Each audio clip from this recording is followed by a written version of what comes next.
Alam ng lahat na kapag ikaw ay mahirap, kinasusuklaman ka, kapag ikaw ay mayaman, hinahamak ka, at kung nagsisikap ka ng husto, ngunit nabibigo pa rin, ihiwalayan ka ng iyong asawa. Ito ay totoo, ang hindi kilalang lalaking ito, sa kabila ng pagdaan sa init at ulan at masigasig na pagsisimula ng kanyang negosyo, ay hindi pa rin nagtagumpay. Pagkabigo pagkatapos ng pagkabigo, at pagdami ng hirap na naging dahilan upang hindi kayanin ng asawa niya ang bigat ng pagsubok at iwanan siya. Sa kabila ng pag-alis ng asawang sumuporta sa kanya, noong sila ay nagsisimula pa lamang, bumalik ang lalaki sa kanyang bayang Sinilangan at nakiusap sa kanyang lola. Ang kanyang kayamanan ay ilang piraso ng lupa na maaari niyang isangla upang kumuha ng pera para sa pamumuhunan. Sa pag-iisip ng ina na ang kanyang anak ay may katigasan ng ulo, kahit hindi naman masama, naisip niyang sinapian ito ng demonyo. Kaya, nag-abala siyang humingi ng tulong sa isang sikat at maimpluwensyang babailan sa lugar para sa kanyang anak. Habang ang ina ay abala sa paghahanda at pag-aalay, ang lalaki ay walang pakialam. Dahil dito, ang seremonya ay nauwi sa malaking kabiguan. Nasaksihan ang buong pangyayari, ang batang babae sa loob ng bahay ay nag-isip, hindi katakataka na ang lalaking ito ay binabagabag ng masamang espiritu. Ang hula ng batang babae ay nagkatotoo, pauwi pa lamang, ang katawan ng lalaki ay sinapian na ng isang demonyo. Ako ay 70 taong gulang na, ngunit wala pa akong nakitang tao na may demonyo sa likuran na hindi namatay tulad ng lalaking ito. Ang demonyo ay hindi lamang hindi ibinalik ang lalaki sa kanyang mga ninuno, ngunit pinasbasan pa siya na nagpayaman sa kanya. Hindi lamang siya hindi naginulo, ngunit naging presidente pa siya ng isa sa pinakamayayamang korporasyon sa South Korea. Paano napahinahon ng lalaking iyon ang demonyong nakasunod sa kanya? Sabi nga ng mga matatanda, ang mga kaibigan ay nagdudulot ng pagdurusa at ang mga babae ay nagdudulot ng kapighatsyan, na totoo naman. Hawak-hawak ang isang larawan na may pangalang Chino at ang pitaka ng kanyang asawa. Nais ng babaeng ito na magsumamo sa babailan na gumawa ng orasyon upang humina ang kalusugan ng kanyang asawa. Ang asawa ng iba ay sumusuporta sa mga tagumpay, samantalang ang kanyang asawa ay nakabuntot lang sa mga babae. Kaya, gusto niyang magkasakit ang kanyang asawa hanggang sa siya ay nakahiga lang ng ilang araw upang wala siyang oras na lumabas at makipaglandian. Pagkarinig nito, biglang naging kakaiba ang ekspresyon ng babailan. Sinulyapan ng babae, ang babailan ay mabilis na umiling, hindi sumasang-ayon sa mungkahi. Ngunit nang inilapag ang saksak ng pera na kasindami ng mukha ng kapitbahay, biglang nagbago ng 360 degrees ang saloobin ng babailan. Gayunpaman, ang naghasik ng takot ay hindi ang babailan. Mas mabilis pa siyang nagbago ng isip kaysa sa rice paper. Ito ay walang iba kundi si Sojin, ang maliit na anak na babae na nasa loob ng bahay. Noong 6 na taong gulang si Sojin, habang kayo ay inosente at parang golden deer, siya ay tinarget ng mga espiritu at binigyan ng kapangyarihan upang magbigay ng sumpa sa iba. Ngunit sa pagbukas ng isang pinto, may isa namang sarado. Kailangan gamitin ni munting Sojin ang kanyang sariling lakas at buhay kapalit ng kakaibang kapangyarihang iyon. Kaya, sa loob ng maraming taon ng pagdarahop, si Sojin ay laging mukhang maputla at payat. Nakikita ang paghihirap ng kanyang anak, nangako ang babailan na ito na ang huling pagkakataon na aabusuhin niya ang kapangyarihan ng bata. Pagkatapos nito, tiyak na hindi na niya gagamitin ang kapangyarihan ng bata upang kumita para sa kanilang mag-ina. Kakasabi pa lang ng babailan, biglang lumitaw sa pulso ni Sojin ang mga ugat na pula na nakita pa lang ay nakakabagabag na. Bitbit ang mabigat na damdamin, lumabas ang babailan upang magbigay ng anunsyo. Tapos na ang seremonya ng paggamit ng mahika upang pahinain ang kalusugan ng asawa ng babae. Ang kailangan lang niyang gawin ngayon ay umuwi at hintayin ang sandali na magkakasakit ang kanyang asawa. Bagaman may pag-aalinlangan pa rin ang asawa sa katotohanan ng mga salita ng babailan, ang tanging magagawa niya ay tumahimik at umalis bago pa huli ang lahat. Sino ang mag-aakala na paglabas pa lang ng asawa sa pinto, nakatanggap na ng abiso ang babailan tungkol sa kalagayan ng kalusugan ng asawa. Sa ilang himala, biglang inatake sa puso ang asawa ng babae at kasalukuyan siyang ginagamot sa ospital. Sa oras na ito, kahit ayaw maniwala ng asawa, kailangan niyang tanggapin ang katotohanan. Pagkatapos matanggap ang balita, agad siyang sumakay sa kotse at nagmadaling pumunta sa ospital upang dalawin ang kanyang asawa. Nang mag-isa na lamang ang babailan, malungkot siyang umupo sa bakuran at uminom ng alak, nagpapalipas ng kalungkutan. Sa tuwing gagamitin niya ang supernatural power ng kanyang anak upang kumita ng maruming pera, lalo siyang nakakaramdam ng matinding pagdurusa. Sa nakikitang lalong numinipis at namumutla ang katawan ni Sojin, lalong nababagabag ang puso ng ina. Sa sandaling iyon, isang nanlalabong ilaw mula sa isang marangyang kotse ang direktang tumama sa paningin ng babailan. Ang bumaba mula sa marangyang sasakyan ay isang babaeng may pulang bandana. Pagkatapos magbigay ng pagbati na mas mataas pa kaysa sa dulang ng handaan, inutusan niya ang kanyang mga tauhan na bugbugin ang babailan. Ang matandang babaeng may pulang bandana ay isang babaeng manggagamot na gumagamit ng masamang salamangka upang manakit ng ibang tao. Ang nagkokontrol sa lahat ng kanyang pagkilos ay si Chairman Jin Jong-hyun, ang nagtatag ng Forest, isa sa pinakamalaking korporasyong medikal sa Great Republic of Korea. Dahil sa kanilang kakayahan at layunin sa kanilang ginagawa, ang matandang babaeng may pulang bandana at ang babailan ay matatawag na magkaaway sa buong buhay. Pagkatapos isagawa ang orasyon para sa babailan, inutusan ng matandang babaeng may pulang bandana ang kanyang mga tauhan na sunugin ang bahay. Mula sa malayo, si Chairman Jin ay biglang umiti ng may malaking kasiyahan. Sa loob ng silid, sa pagkakita niya sa kanyang ina na pumanaw na, hindi mapigilan ni Sojin ang matinding takot. Ngunit hindi ito ang oras upang mag-isip ng labis, kailangan niyang makipagsapalaran at tumakbo kaagad sa kabundukan. kabundukan. Ang kanyang ina ay pinatay at ang kanilang bahay ay nasunog at naging abo. Napakaraming kasawian ang sabay-sabay na dumating kaya ang puso ni Sojin ay napuno ng puot sa matandang babaeng may pulang bandana. Kung galit siya sa kanya ng isa, marahil ay galit siya kay Chairman Jin ng 100 beses. Ang oras ay lumipas at bago pa man niya lubos na maintindihan ang nangyayari, 10 taon na ang nakalipas. Ang inosenteng batang babae noon ay lumaki na at naging dalaga.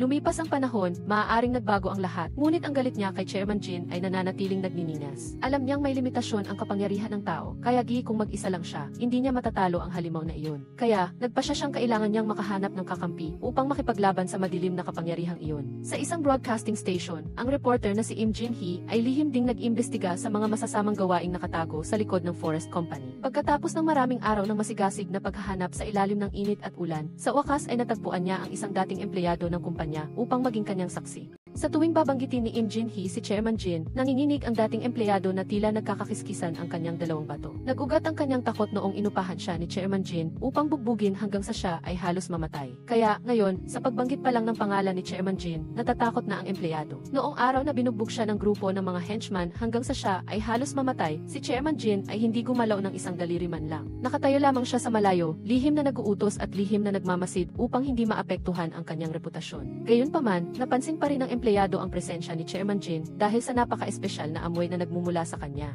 Lalo siyang nagulat nang malaman ang walang katuturang dahilan kung bakit binugbog ang dating empleyado. Pagkatapos siyang tanggalin ni Chairman Jin nang walang malinaw na dahilan, bumalik siya upang ilantad ang kumpanya. Dahil sa kanyang pagmamataas, umupa si Chairman Jin ng mga tao upang bugbugin siya ng husto. Dahil sa matinding pagkamausisa ni reporter Im Jin-hee, sinimula ng dating empleyado na sabihin sa kanya ang lihim sa likod ng Forest Company. Bukod sa punong tanggapan ng Forest na napakalaki, nagmamay-ari rin ang korporasyon na ito ng isang napakalihim na subsidiary. Kahit na alam ng lahat ng nagtatrabaho sa kumpanya ang pagkakaroon ng subsidiary, walang sinuman ang nakakaalam kung ano ang layunin nito. Samantala, taon-taon, ang Forest Corporation ay nabubuhos ng napakalaking halaga ng pera sa subsidiary na ito. Pagkarinig pa lang nito, agad na nakaramdam ang lahat na mayroong kahina-hinalang nangyayari. Pagkatapos makipag-usap sa dating empleyado, dinala agad ni reporter Im Jin-hee ang hot information na nakalap niya sa tanggapan ng pahayagan. Dahil gusto niyang humingi ng payo upang makasulat ng artikulo na magbubunyag ng katotohanan tungkol sa Forest Corporation, agad na nag-ulat si reporter Im Jin-hee sa kanyang editor-in-chief. Ngunit pagkatapos palang basahin ang kalahati ng ulat, agad na pinatay ng editor-in-chief ang projector. Hindi lang iyon, pinagbawalan pa niya si reporter Im Jin-hee na magsulat ng anumang artikulo na may kaugnayan sa kumpanyang ito.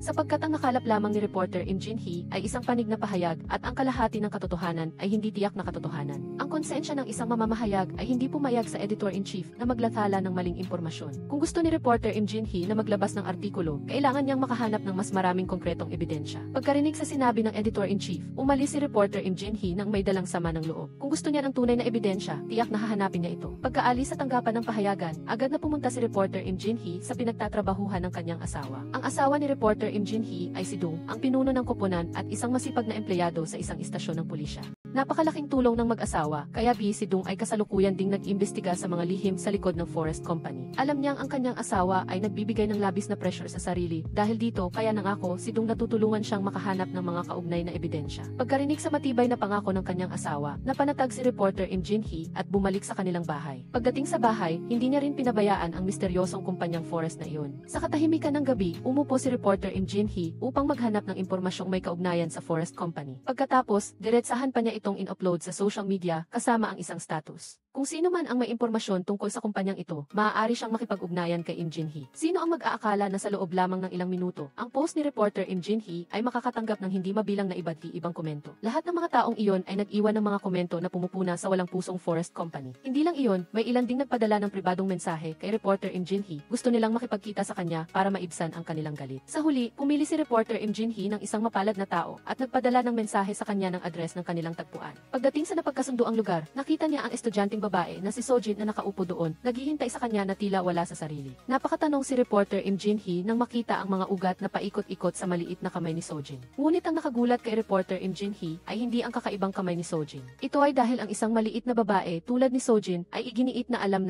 niya si Chairman Jin ng Forest Company. Nang tanungin ni reporter Im Jin-hee kung ano ang alam ni Sojin tungkol kay Chairman Jin, iginiit lamang ng dalaga na siya ay isang demonyo. Ngunit sila ay nabubuhay sa ika-negatibo 21 siglo. Ang mga kwentong multo at demonyo ay maaari ilang makalinlang sa mga bata, ngunit hindi sa reporter na si Im Jin-hee.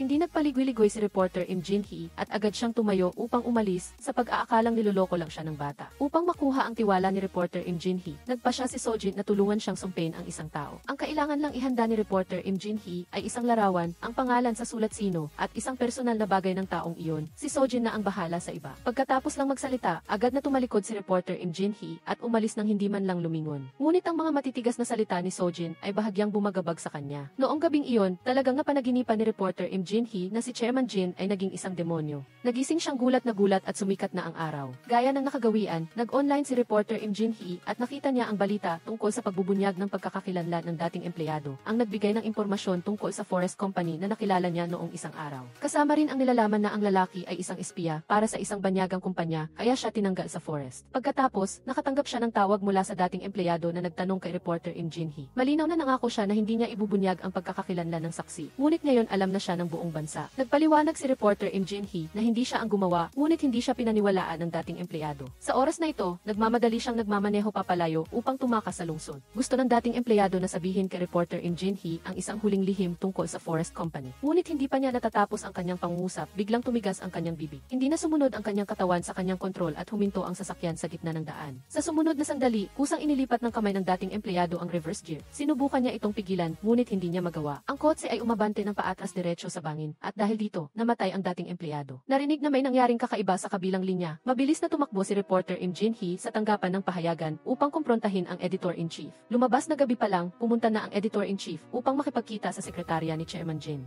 Binigyan ng pera ng sekretarya ang editor-in-chief at gusto niyang ibunyag ang impormasyon ng saksi, at dahil may pera, walang hindi niya kayang gawin. Pagkatapos sabihin ng editor-in-chief ang pangalan ng dating empleyado, binigyan siya ng sekretarya ng isang ESB na naglalaman ng impormasyon. Nakasaad doon na ang dating empleyado ay nagbebenta ng internal information sa isang dayuhang kumpanya. Gusto niyang maglathala ang editor-in-chief ng isang artikulo na nagbubunyag ng katotohanan ito, kaya lumabas ang artikulo kaninang umaga. Ngayon, tinawag ni reporter Im Jin-hee ang editor-in-chief na basura dahil dati nang napagkasunduan ng tanggapan ng pahayagan na huwag ibunyag ang pagkakakilanlan ng saksi. Ito ay dahil maaari itong humantong sa paghihiganti mula sa forest company. Ngunit tinanggap pa rin ng editor-in-chief ang pera mula sa forest na hindi direktang naging sanhi ng pagkamatay ng dating empleyado. Galit na hinawakan ng editor-in-chief si reporter Im Jin-hee at sinabing hindi pa siya titigil doon. Gusto pa niyang magsulat ng isang artikulo na nagsasabing ang dating empleyado ay natakot sa kasalanan kaya nagpakamatay, na lalong nagpagalit kay reporter Im Jin-hee. Itinapon ng editor-in-chief si reporter Im Jin-hee sa isang sulok at hindi sinasadyang nakita ni reporter Im Jin-hee ang takip ng panulat ng editor-in-chief sa mesa na nakaukit ang kanyang pangalang sino. Naalala niya ang sinabi ni Sojin na gusto niyang tulungan siya ng bata na sumpein ang editor-in-chief, kaya ninakaw niya ang takip ng panulat at nakipagkita kay Sojin. Inilabas ni reporter Im Jin-hee ang takip ng panulat, ang pangalang sino at ang larawan ng editor-in-chief.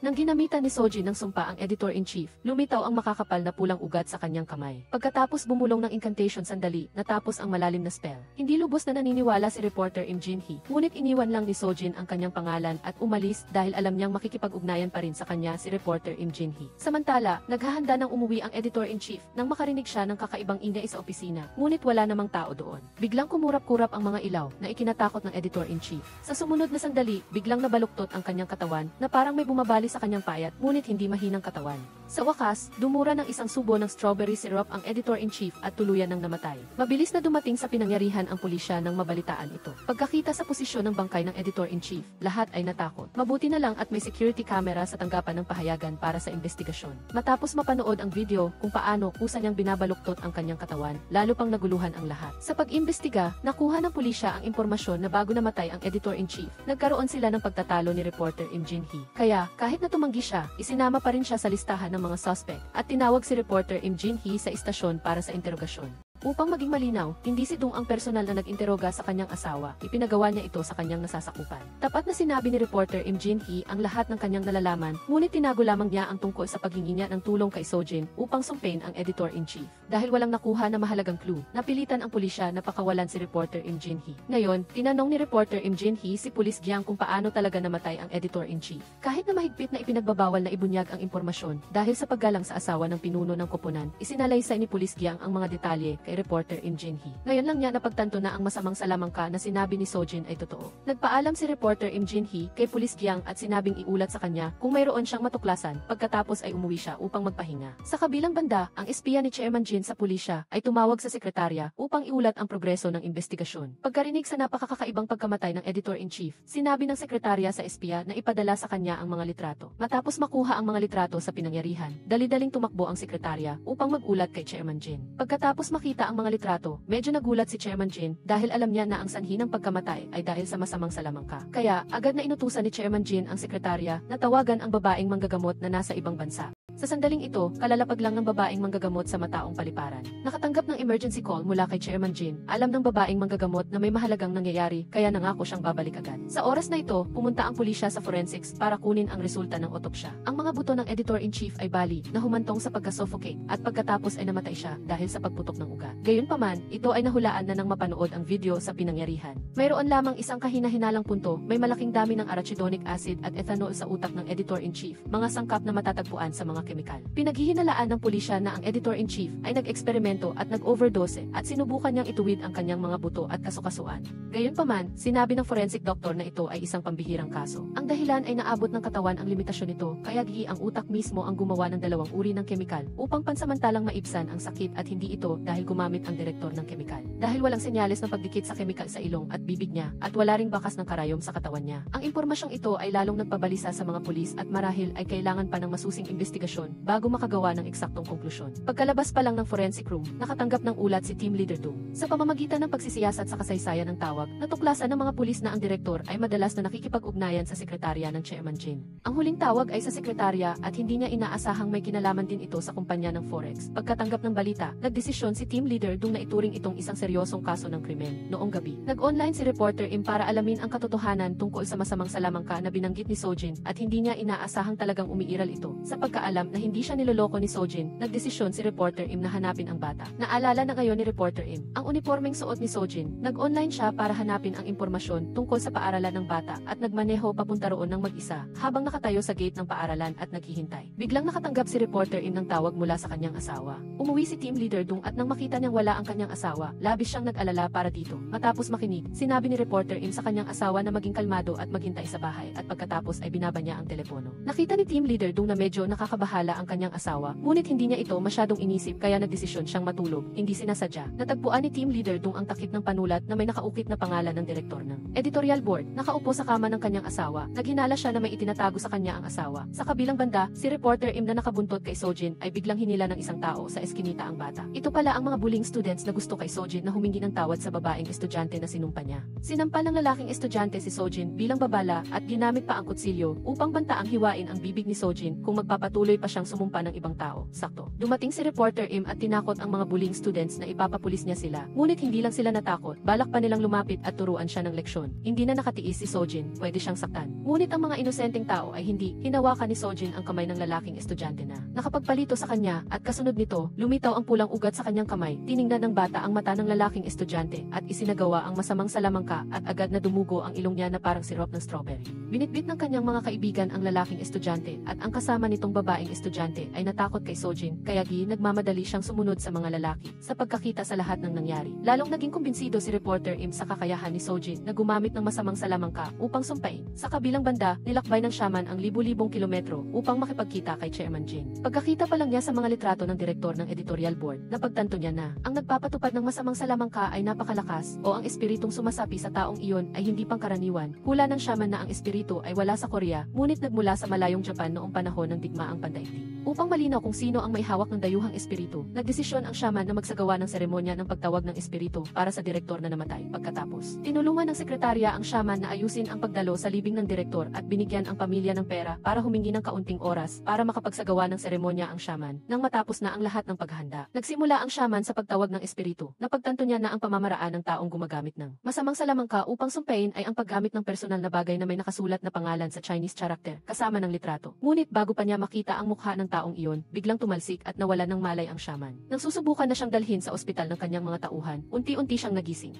Ngayon ay mas lalong naging sigurado ang shaman na ang espiritong sumasapi sa nagpapatupad ng masamang salamangka ay napakalakas, kahit na hindi pa niya nakikita ang mukha mula sa kakaibang paraan ng paggawa ng masamang salamangka. Lihim na niya itong nahulaan kung sino. Pag-uwi niya, tinawagan ng shaman si Chairman Jin para paalalahanan siyang itago ang lahat ng personal na gamit niya dahil pagkatapos niyang tawagin ang espiritu ng direktor. Nalaman niya na ang taong gumamit ng masamang salamangka sa pagkakataong ito ay may napakalaking kapangyarihan at tinatarget si Chairman Jin. Nang marinig ito, nagsimula na ring mag-ingat ng husto ang chairman. Sa sandaling ito, nag-uusap sina Sojin at Reporter Im. At ang reporter ay nababagabag pa rin sa pagkawala ng direktor. Ngunit sinabi ni Sojin na si Reporter Im mismo ang humiling sa kanyang gumamit ng masamang salamangka upang sumpain ang taong iyon. Inamin ni Reporter Im na dahil iyon sa galit, ngunit ang mga salitang nabitiwan ay hindi na mababawi. Nang tanungin niya kung bakit galit si Sojin kay Chairman Jin, nagsimulang magkwento ang bata tungkol sa pagkawala ng kanyang ina. 10 taon na ang nakararaan, nasaksihan ni Sojin mismo ang mukha ng nagpapatay sa kanyang ina. Hindi makalimutan ng bata ang masamang tawa ni Chairman Jin noong panahong iyon. Lumabas na mahigit 10 taon na ang nakalipas. Si Chairman Jin ay isang walang pangalan na lugi sa negosyo na humantoong sa diborsyo ng kanyang asawa. Bukod pa roon, kinuha rin niya ang ilang titulo ng lupa ng kanyang ina at isinanla upang makakuha ng pera para sa pamumuhunan. Gayunpaman, inisip ng ina na ang kanyang anak ay sinapian ng demonyo. Kaya naman humingi siya ng tulong sa ina ni Sojin na magsagawa ng ritual upang paalisin ang mga espiritong sumasapi sa kanyang anak. Sa ngayon, hindi pa rin naniniwala si Chairman Jin sa mga pamahiin. Sa kabila ng pagpilit ng kanyang ina na sumunod sa ritual ng pagsamba, hindi pa rin siya nakinig at ang resulta ay nabigo ang seremonya. Nakita ni Sojin ang buong pangyayari at tiyak niyang dadalawin ng masamang espiritu ang chairman. Sa katunayan, habang pauwi, sinundan si Chairman Jin ng isang masamang espiritu. Ito ay naging isang itim na usok na lumipad at tumakip sa paningin ng kotse at unti-unting sumapi sa katawan ng chairman na muntik na siyang magdulot ng aksidente. Mabuti na lang at naibalik niya ang kanyang malay sa tamang oras. Ngunit mula sa sandaling iyon, nagsimulang sumibol ang kasamaan sa kaluluwa ni Chairman Jin. Pagkatapos, nagmaneho siya sa isang pahingahan sa kagubatan sa gilid ng bundok upang magpahinga at manumbalik ang kanyang diwa. Nang bubuksan na sana niya ang pinto para bumaba, isang walang malay na babae ang humaharang sa kanya ng kotse, kaya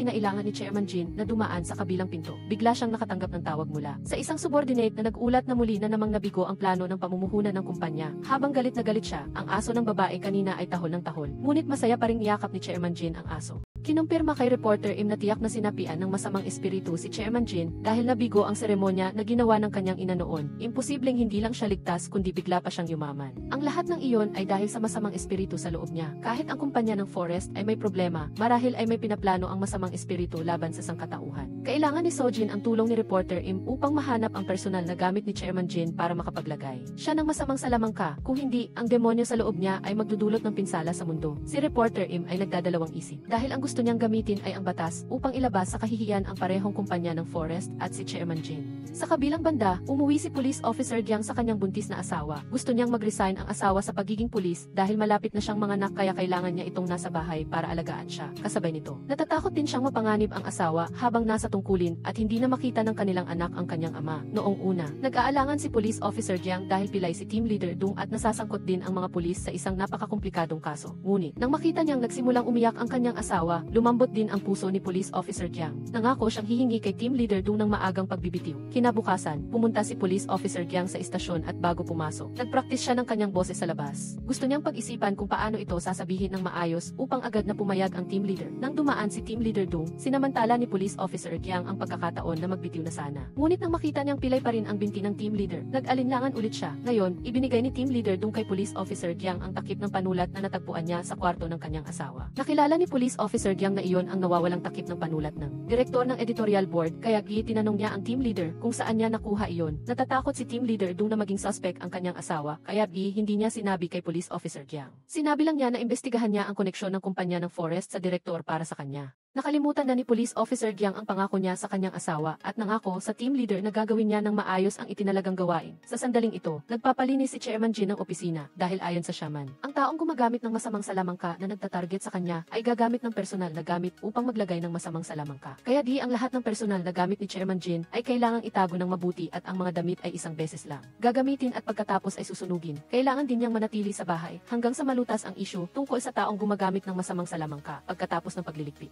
Inutusan ni Chairman Jin ang sekretarya na pumunta sa shaman at humingi ng ilang anting-anting para sa kanya. Dahil magkakaroon ng mahalagang paglulunsad ang forest, hindi maaaring mawala si Chairman Jin. Hindi nangahas na sumuway ang sekretarya at agad na pumunta sa shaman. Noong una, mariing tumanggi ang shaman na palabasin si Chairman Jin. Ngunit dahil sa pagmamakaawa ng sekretarya, pumayag din siyang gumawa ng ilang anting-anting para kay Chairman Jin. Ngayon, tinanong ng shaman ang sekretarya kung natagpuan na niya kung sino ang nagmamay-ari ng takip ng panulat ng direktor. Kung matagpuan ang taong iyon, madaling mahuhuli ang naglagay ng masamang salamangka. Gayunpaman, wala pa ring palatandaan ang sekretarya at bigla siyang nakatanggap ng tawag mula sa isang espiya sa estasyon ng pulisya. Nang makita ng espiya na inilagay ni Police Officer Jiang ang takip ng panulat sa silid ng ebidensya, dali-dali niyang iniulat ang balita sa sekretarya. Pagkatapos malaman ang balita, agad na sinabi ng sekretarya sa shaman at inalertuhan din si Chairman Jin upang ang chairman ay makapagpadala ng mga tao para harapin si Police Officer Jiang. Sa kabilang banda, si Sojin na pumasok sa paaralan ay muling binuli ng isang grupo ng mga babaeng estudyante. Kasama rito ang bata na kasama ng mga lalaking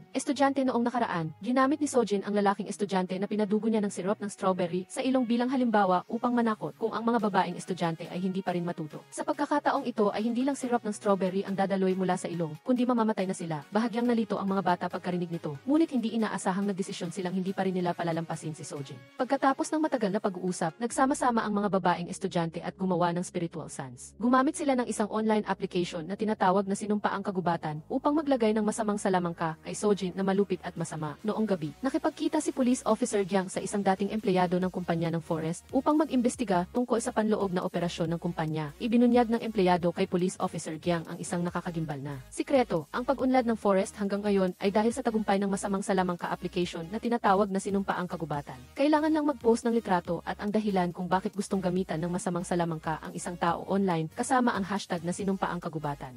Kung makakatanggap ito ng malaking interaksyon mula sa komunidad, maglalagay ang kumpanya ng masamang salamangka sa taong iyon. Narinig ni Police Officer Jiang ang amoy ng panloloko, ngunit sinabi ng empleyado na maraming kaso na ang nagkatotoo. Ito ay lalong nagpapagtaka sa police officer tungkol sa misteryo sa likod ng Forest. Pagkatapos, umuwi si Police Officer Jiang sa kanyang asawa at masaya siyang tumawag upang ipaalam sa asawa na bumili siya ng maraming masasarap na pagkain na inuuwi niya. Nang makita niya ang isang kakaibang sasakyan na nakaparada sa tapat ng bahay, usisa si Police Officer Jiang na sumilip sa loob. Biglang, inabangan si Police Officer Jiang ng mga tauhan at ang bag ng prutas at telepono ay tumilapon sa iba't ibang lugar. Pagkatapos, dinala siya sa isang inabandona na lugar ng konstruksyon at doon, sinalita ng pambubugbog ng mga tauhan si Police Officer Jiang. Sa malayo, nanonood si Chairman Jin kasama ang sekretarya. Gusto ng chairman na saksihan ang pambubugbog sa ibang tao. Ngayon, tinanong ng pinuno ng mga tauhan si Police Officer Jiang kung saan niya nakuha ang takip ng panulat ng direktor ng editorial board dahil sa kanyang paghamak sa mga tauhan. Hindi umikibo ang police officer kaya muli siyang sinaktan. Nang mas malakas ng mga ito, sa pakiramdam na kung magpapatuloy pa ang pambubugbog, mamamatay si Police Officer Jiang, inutusan ng pinuno na pakawalan siya. Hindi inaasahan, pagkatapos siyang pakawalan. Agad na lumaban si Police Officer Jiang at itinulak ang isang tauhan pababa. Pagkatapos, ginawa niyang panangga ang lalaki at tumakas mula sa inabandonang gusali. Nang makita ito, nagmamadali siyang sinundan ng iba pa, kahit na puno ng sugat ang katawan ni Police Officer Jiang. Mas mabilis pa rin siyang tumakbo kaysa sa kanila. Gayunpaman, si Chairman Jin ay hindi nag-alala nang makita siyang umalis. Nagpakita siya ng isang kakaibang ngiti at ang kanyang mga mata ay unti-unting nag-itim.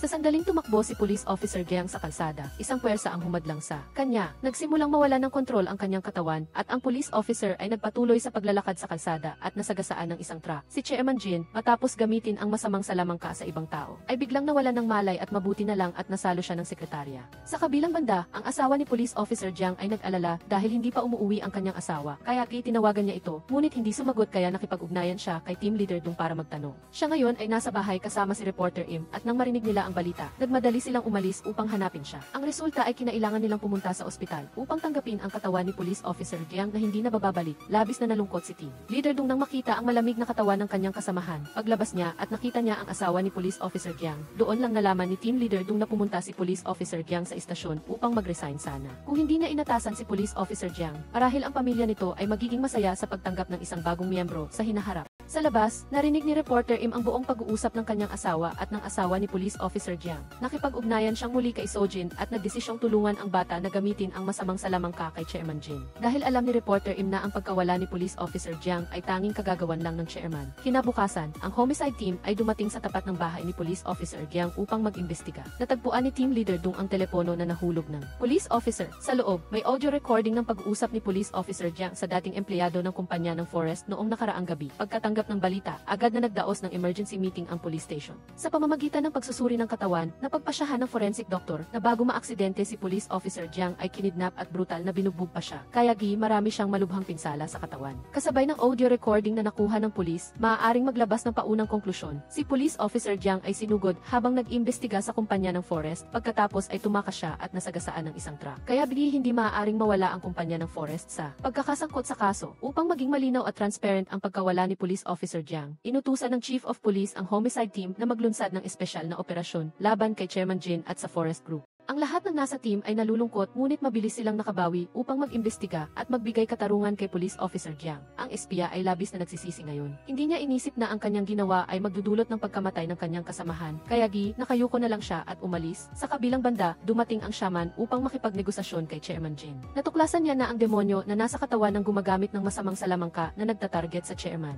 ay isang asong demonyo mula sa Japan. Ang demonyo ay ginawa sa pamamagitan ng paglilibing sa mga aso sa lupa na nakalabas lang ang ulo at paglalagay ng pagkain na tinitingnan lang nila ngunit hindi pinapakain. Kapag namatay na sa gutom ang mga aso, magiging masamang espiritu sila at sasapi sa katawan ng isang tao at gagawin ang taong iyon na isang shaman na gumagamit ng masamang salamangka. Kung mas malupit ang pamamaraan, mas magiging malakas ang asong demonyo. Upang labanan ang gumagamit ng masamang salamangka, mayroon ang shaman na isang paraan. Iyon ay ang paggamit ng isang banal na bagay mula sa Japan upang puksain ang masamang espiritu ng bansang iyon. Nagpatulong siya sa isang kaibigan sa Japan na matagal nang naghahanap at sa wakas ay natagpuan ang isang balat ng tambol. Ang balat ng tambol na ito ay sumipsip ng esensya ng langit at lupa sa loob ng mahigit 1,000 taon at naging isang banal na bagay na kayang puksain ang asong demonyo. Gayunpaman, ang halaga upang maiwi ito sa Korea ay 800 milyong won. Hindi masyadong nag-alala si Chairman Jin, basta mapuksa ang gumagamit ng masamang salamangka na nagtatarget sa kanya. Hindi na mahalaga kung magkano ang pera. Nang marinig niyang tinanggap ni Chairman Jin ang presyo, masayang umalis ang shaman. Inihatid siya ng sekretarya sa pinto at biglang kinontrol ng shaman ang sekretarya na may galit na mukha. Lumabas na natuklasan niya na kamakailan ay ginamit ni Chairman Jin ang kapangyarihan ng masamang espiritu sa kanyang katawan upang gumamit ng masamang salamangka sa isang tao. Inamin din ng sekretarya na gumamit ng masamang salamangka ang chairman upang puksa ang isang pulis kagabi. Binalaan ng shaman ang sekretarya na bantayan ng mabuti si Chairman Jin.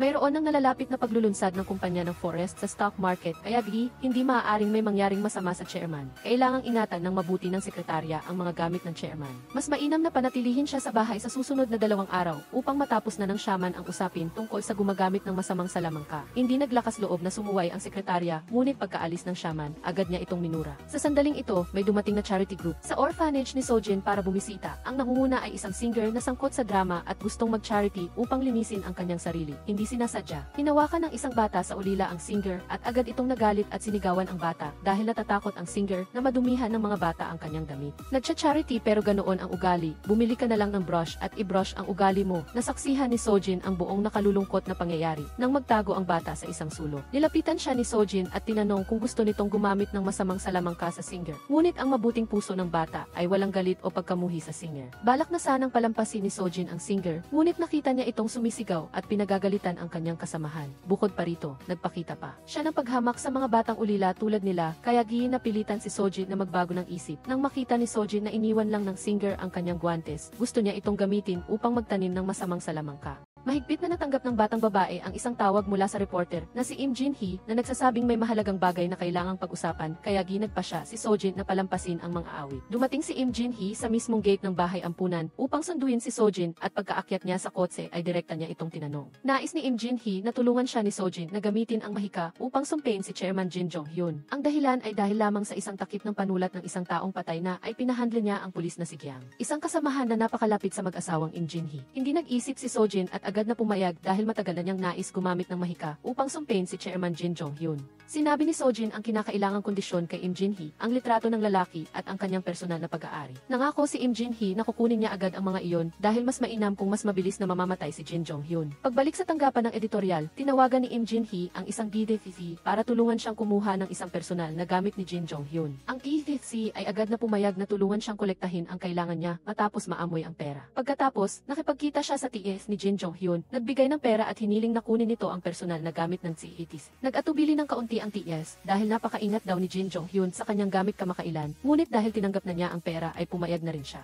Nang gabing iyon, bumalik ang TikTok upang ihatid si Jin Jong-hyun gaya ng dati, ngunit hindi sinasadyang nakita niyang gumagamit si Jin Jong-hyun ng isang lighter. Alam niyang ito na ang magandang pagkakataon, kaya pagkababa pa lang niya kay Jin Jong-hyun sa hotel upang makipagkita sa kasosyo nito, tumakbo agad ang TS sa tindahan at bumili ng eksaktong kaparehong lighter. Kasabay nito, nagpadala siya ng balita sa Kidit C na makukuha na niya ngayong gabi ang personal na gamit ni Jin Jong-hyun. Pagkatapos, bumalik ang TS sa hotel upang sunduin si Jin Jong-hyun, ngunit hindi niya inasahan na lasing si Jin Jong-hyun dahil sa inuman nila ng kasosyo. Nang makita ang labis na kalasingan ni Jin Jong-hyun, alam ng TS na ito na ang kanyang magandang pagkakataon. Ibinyahe niya si Jin Jong-hyun pauwi at nang makita niyang tulog si Jin Jong-hyun sa kotse ay kinuha ng TS ang inihanda niyang lighter at ipinagpalit ito sa lighter ni Jin Jong-hyun. Muntik na siyang mahuli ni Jin Jong-hyun, ngunit sa kabutihang palad ay mabilis na nakagawa ng paraan ang TS para malusutan ito. Pagkatapos ihatid si Jin Jong-hyun sa bahay, pumunta ang tiga sa tagpuan nila ng TS. Katatapos pa lang niyang ibigay ang lighter at kunin ang bayad nang makatanggap siya agad ng tawag mula kay Jin Jong-hyun. Hindi niya inaasahan na natuklasan na pala ang pagnanakaw ng tiga sa lighter. Lumabas na pag-uwi ni Jin Jong-hyun ay bigla siyang nagkaganang manigarilyo, kaya kinuha niya ang sigarilyo at sinindihan ito. Bigla namang naalala ni Jin Jong-hyun na naubusan na ng gas ang lighter noong nasa hotel pa siya, ngunit puno pa rin ito ngayon. Nang malaman niyang pinalitan ito ng TS, agad na tinawagan ni Jin Jong-hyun ang binata. Nang marinig ang galit na tono ni Jin Jong-hyun, alam ng TS na wala na siyang takas kaya nagmamadali siyang ibinaba ang tawag at naghanap ng paraan para tumakas. Sa kabilang banda, nang hindi matawagan ni Jin Jong-hyun ang TS, dali-dali niyang tinawagan ang DVD at sinabing nawalan siya ng personal na gamit. Ngunit swerte pa rin si Jin Jong-hyun dahil binigyan siya ng DVD ng isang mahalagang balita. Ang anting-anting na binili ng DVD sa ibang bansa ay naihatid na sa kumpanya. Nang marinig iyon, hinimok ng DVD si Jin Jong-hyun na bumalik agad sa forest. Sa kabilang dako, pagkakakuha pa lang ng DVD sa lighter ni Jin Jong-hyun ay agad niya itong ipinagbigay alam kay Im Jin-hee. Makalipas iyon, nakipag-ugnayan din siya kay Sojin at sinabing maaari na niyang gawin ang masamang salamangka kay Jin Jong-hyun ngayon. Mabilis na naghanda si Sojin at lumarga, habang si Im Jin-hee naman ay pumunta sa Kidit upang kunin ang lighter at pagkatapos ay bumalik upang sunduin si Sojin. Sa oras na iyon, naghihintay ang bata kay Im Jin-hee sa harap ng tarangkahan ng ampunan. Nang makita niya ang kotse ni Im Jin-hee, agad na sumakay si Sojin. Inilabas ni Im Jin-hee ang mga inihanda niyang bagay, kasama ang lighter, ang pangalan sa Hanzi at ang litrato ni Jin Jong-hyun. Sa sandaling natanggap niya ang kinakailangang mga gamit, nagmadali si Sojin na isagawa ang salamangka upang sumpain si Jin Jong-hyun. Kasabay nito, si Jin Jong-hyun ay kararating lang sa kumpanya at biglang nagsimulang sumakit ang buo niyang katawan. Ipinagapos siya ng DZA at kinuha ang anting-anting. Nagsimulang paluin ng DZA nang sunod-sunod ang tambol upang puksain ang masamang salamangka ni Sojin. Naramdaman ng bata na may lumalaban sa kanya, kaya mas lalo siyang nagbulong ng orasyon. Nagsimulang magsagupaan sa salamangka ang dalawang panig at nagsimulang umalog ng husto ang lahat sa paligid at lalo pang sumasakit ang katawan ni Jin Jong-hyun. Ang dalawang mangkukulam na naglalaban ay nagsimula na ring pagpawisan, ngunit walang may gustong magpatalo. Nang pareho na silang umabot sa limitasyon, tinamaan si Sojin ng masamang salamangka at dumugo ang kanyang mga mata, habang ang salamin naman ng kotse ay nabasa. Ang bata ay nakapagbigkas lamang ng isang salitang nabigo bago siya nawala ng malay, na labis na ikinabahala ni Im Jin-hee para kay Sojin. Sa kabilang banda, mas maganda ang kalagayan ng DZ. Nasira ang anting-anting at bumagsak siya dahil sa labis na pagod, ngunit walang pinsala ang kanyang katawan. Nagmulat din ng mata si Jin Jong-hyun at nagising, at siya ay lubos na nasa mabuting kalagayan. Tumawa ng malakas ang DZ at si Jin Jong-hyun nang malaman nilang sila ang nanalo sa sagupaan ng salamangka. Bukod pa rito, may napakahalaga pang natuklasan ang BZ. Natukoy niya na ang gumamit ng salamangka para sumpain si Jin Jong-hyun ay ang anak ng BZ na ipinapatay ni Jin Jong-hyun 10 taon na ang nakalipas. Kinabukasan, ipinadala ng DZA ang ACDC sa bayan ng BED upang magsiyasat. Mula sa mga residente, nalaman ng ACDC ang tungkol sa sunog noong taong iyon at ang pagkawala ng anak na babae ng BED na ang pangalan ay Baek Seojin. Matapos makakuha ng ilang impormasyon, nagpunta ang ACDC sa bahay ni Seojin, ngunit ito ay ganap ng nasunog. Agad siyang tumawag sa TZHIDO upang iulat ang sitwasyon sa bahay. Sa sandaling ito, si Seojin ay nagpapagaling sa ospital at nang magkamalay siya, nakita niya si Im Jin-hee na nag-aalaga sa kanya. Nang makita si Seojin na nagmulat ng mata, nagmadaling tinanong ni Im Jin-hee sa bata kung ano ba talaga ang nangyari kagabi. Sinabi ni Seojin na tinamaan siya ng reverse curse dahil sa GZ na nasa tabi ni Jin Jong-hyun na gumamit ng sacred artifact para magsagawa ng curse. Kinuha ni Im Jin-hee ang lighter at nagtanong kung maaari pa bang gamitin iyon ni Seojin upang sumpain si Jin Jong-hyun, ngunit hindi na ito posible. Sa ngayon, ang tanging paraan na lang ni Seojin upang maisagawa ang masamang salamangka ay sa pamamagitan ng direktang paghipo kay Jin Jong-hyun. Pinaalalahanan niya si Im Jin-hee na kailangan nitong patigilin ang KDFT upang hindi sila mabukid booking nito kay Jin Jong-hyun. Hindi nila inaasahan na si Jin Jong-hyun ay naka-confine din sa ospital na ito. Bagamat hindi siya gaanong napinsala, pumunta pa rin siya sa ospital para makasiguro. Tinanong ni Jin Jong-hyun sa Gizi kung ano ang naging kapalaran ng gumamit ng salamangka para sumpein siya. Mayabang na sinabi ng Bi na kung hindi man namatay ang taong iyon, kalahati na lang ng buhay niya ang natira. Kasabay nito, sinabi rin niya kay Jin Jong-hyun na natuklasan ng ang pagkakakilanlan ng gumamit ng salamangka para sumpein siya. Siya raw ang anak ng Bi na pinatay nila noon na nagngangalang Seojin. Gustong madali ang mahuli ni Jin Jong-hyun ang bata, kaya inutusan niya ang Bi na dalhin pabalik ang tite upang alamin kung sino ang kasabwat ni Seojin. Pagkatapos, ipinagkatiwala ng Bi sa Ji ang pagbabantay kay Jin Jong-hyun at umalis na siya. Sa labas, biglang naramdaman ng Bi ang pamilyar na presensya ni Seojin. Nagpunta siya sa silid ng bata, ngunit hindi niya inaasahang nagkamali siya ng tao. Dahil natuklasan din ni Seojin ang kakaibang bagay, nagtago siya sa isang sulok at nagmasid. Dahil hindi niya makita ang tao, napilitan ang Bi na umalis at sumunod naman sa kanya palabas si Seojin. Alam ng bata na kung nandoon ang Bi ay siguradong nandoon din si Jin Jong-hyun, kaya biglang may pumasok na plano sa kanyang isip. Naglakad-lakad si Seojin sa ospital upang hanapin ang silid ni Jin Jong-hyun at hindi sinasadyang nakita niya itong lumalabas kasama ang Bi. Nagpasiha ang bata na magtago sa elevator at samantalahin ang pagkakataong may maraming tao upang lihim na hawakan si Jin Jong-hyun at gamitin ang salamangka upang sumpeng ito. Ngunit laging nag-iingat si Jin Jong-hyun, binawi niya ang kanyang kamay, kaya nawala ng pagkakataon si Seojin. Hindi masikmura ng bata na lumabas na lang sa elevator at hayaang umalis si Jin Jong-hyun ng ganoon na lamang. Sa kabilang banda, pinuntahan ni Im Jin-hee ang Ki-dae upang bilhin ang telepono nito para burahin ang kanilang komunikasyon. Kahit na binigyan niya ito ng 3 milyong won, humingi pa rin ang Ki-dae ng isa pang 3 milyong won. Walang nagawa si Im Jin-hee kundi sumang-ayon at lumabas upang mag-withdraw pa ng pera. Nang bumalik siya at ibigay ang pera, umayag din ang Ki-dae na ibigay ang telepono. Ngunit naitala pa rin niya ang impormasyon ni Im Jin-hee sa kanyang notebook. Talagang inis na inis si Im Jin-hee na parang gusto siyang lokohin ng Ki-dae. Nang makuha ang papel na may impormasyon sa contact mula sa notebook, nalaman pa ni Im Jin-hee na lihim siyang iniimbestigahan ng Ki-dae. Hindi alam ng lalaki na may paparating na kapahamakan sa kanya. Patuloy niya pa rin itong niloloko, kaya nagkaroon ng masamang balak si Im Jin-hee. Ang major crime team naman ay nagkakagulo dahil sa pagkawala ng kanilang kasamahan. Biglang napansin ni Ki Renz na ilang araw nang absent ang isa niyang tauhan. Inisip niya na dahil sa labis na kalungkutan sa pagkawala ni Jiang, nag-leave ito ng walang dahilan. Nang puntahan ni Renz ang bahay niya, ang tauhan ay naghihirap pa rin dahil sa pagkamatay ng kanilang kasamahan. Pagkakita kay Renz agad siyang nagsisi at umamin na siya ay isang internal sisi ng kumpanyang Forest na ipinasok sa himpilan ng pulisya. Nang marinig iyon, nagalit si Renz dinakma siya at kinaladkad pabalik sa istasyon para imbestigahan. Doon, isinalaysay ng internal sisi ang mga lihim na impormasyong ipinadala niya sa Forest at umamin din na may kinalaman siya sa pagkawala ni Jiang. Noong panahong iyon, dahil hawak ni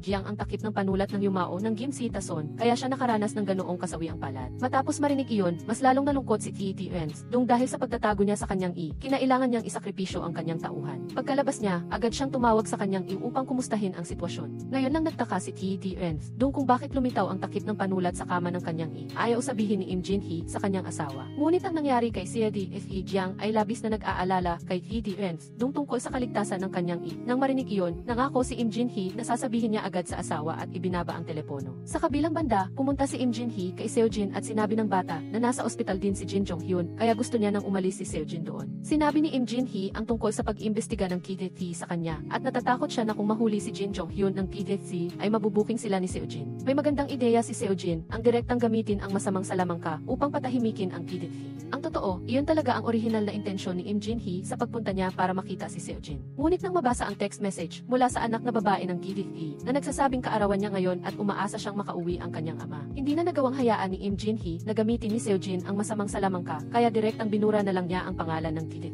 Gayunpaman, ang pagiging malambot ng kanyang puso ang magdudulot ng hindi maliit na kahihinatnan sa kanilang dalawa. Tama nga, masayang nagmamaneho ang Ki-dae pauwi, dala ang regalo para sa kanyang anak nang sundan siya ng mga tauhan ni Jin Jong-hyun. Sinundan nila ito hanggang sa gitna ng highway at pwersahang sinira ang pinto ng kotse at dinukot ang Ki-dae.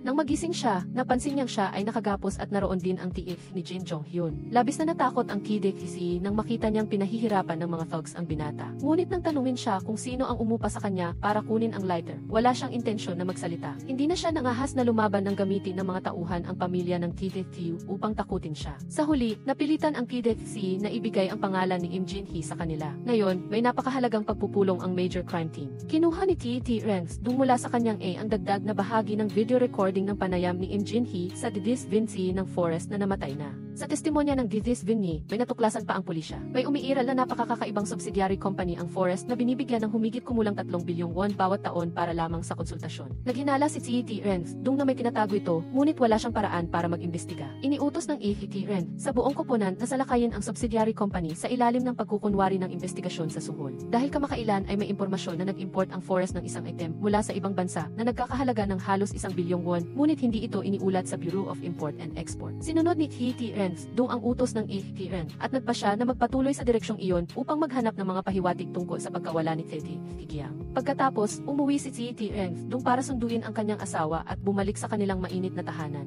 Nag-leave si Im Jin-hee sa editorial office dahil alam niyang pinapaimbestigahan siya ni Jin Jong-hyun. Nang marinig iyon, tinanong siya ng asawa kung ano ba talaga ang pinasukan niyang gulo. Sa wakas, nagpa siya si Im Jin-hee na ikwento ang buong detalye ng nangyayari sa kanila ni Seo-jin. Ngayon, nagtataka si T.T. Renz, dung kung bakit siya ang nilapitan ng batang si Seo-jin. Inisip ni Im Jin-hee na tadhana iyon dahil mayroon din siyang kaibigan na nagngangalang Seo-jin noong high school siya. Noong panahong iyon, madalas silang binubuli ni Im Jin-hee at ng matalik niyang kaibigan kaya naging malapit sila sa isa't isa. Isang araw, hindi na kinaya ng matalik niyang kaibigan at nagulat na sa punong guro. Ngunit si Im Jin-hee ay hindi nangahas na tumayo at ilantad sila kasama ang kanyang matalik na kaibigan dahil sa takot na hindi siya palalampasin ng mga nambubuli. Dahil dito, nalungkot ang kaibigan at inisip na siya ay pinagtaksilan kaya nagtangka itong tumalon mula sa mataas na gusali. Sa pagbabalik sa realidad, labis na nagsisisi si Im Jin-hee sa kanyang desisyon. Kung nagpakita lang siya ng lakas ng loob at tumayo kasama ang kanyang matalik na kaibigan noong panahong iyon, hindi sana ito maagang namatay. Nang marinig iyon, inalo ni T.T. Renz, dung ang kanyang asawa, sinabing ang nakaraan ay tapos na at matagal na rin namang tinanggap iyon ni Im Jin-hee.